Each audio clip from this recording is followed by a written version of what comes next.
Yo, what's up, everybody? People are talking about that Dominick Cruz is coming out saying he does want to fight in super fights against either Jose Aldo at 145 or Conor McGregor. And if you look at the size difference between Conor and Dominick Cruz, there's not very different. Conor's a 74-inch reach. Cruz is a 68-inch reach. Conor is 5'9", and Cruz is 5'8". And Cruz has not lost since 2007, so he's almost on a 10-year winning streak, beating Uriah Faber, T.J. Dillashaw, Demetrius Johnson, and the list goes on who this guy has beaten.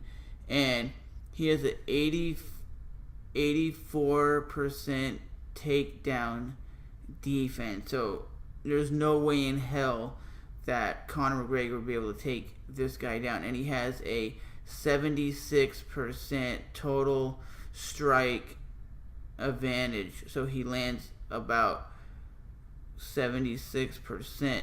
And he's one of the most unique fighters in the business. Like, Conor McGregor's fighting style doesn't really allow him to go 5 rounds because he's a blitzing fighter. And Chael Sonnen says a lot of blitzing fighters who just blitz and come in there at full speed usually pop their wad. That's what he said before they can go 5 rounds because they're so blitzing. They don't allow themselves to recover later in the rounds. It's like if you go work out or you go for like a mile run, and that first, like, let's say you have to do 4 times around like a football field, and that would be your mile. If you just say, right when they say start, and you're just cruising, taking off, running at full speed, blitzing around that track as fast as you possibly can to get that mile, because most times they say you should be able to do a mile under 10 minutes, and you're just blitzing the first lap.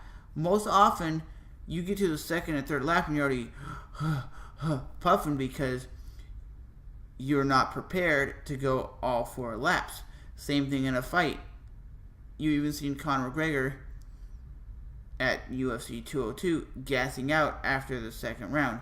So, what would you guys predict in this fight? Would Conor McGregor mop the floor with Dominick Cruz, or would Dominick Cruz's crazy fighting style actually be legit enough and good enough to beat him in a decision? Because there's no way I see that dude knocking out Conor.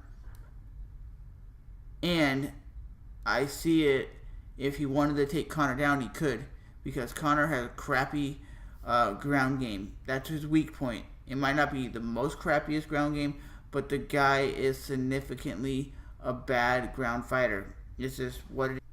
And if you look at Dominick Cruz's performances all the way from his first loss, everything has been a unanimous decision. So basically, he's dominated the fight. So he's kind of like a GSP in a way. He dominates all the fights and wins by points.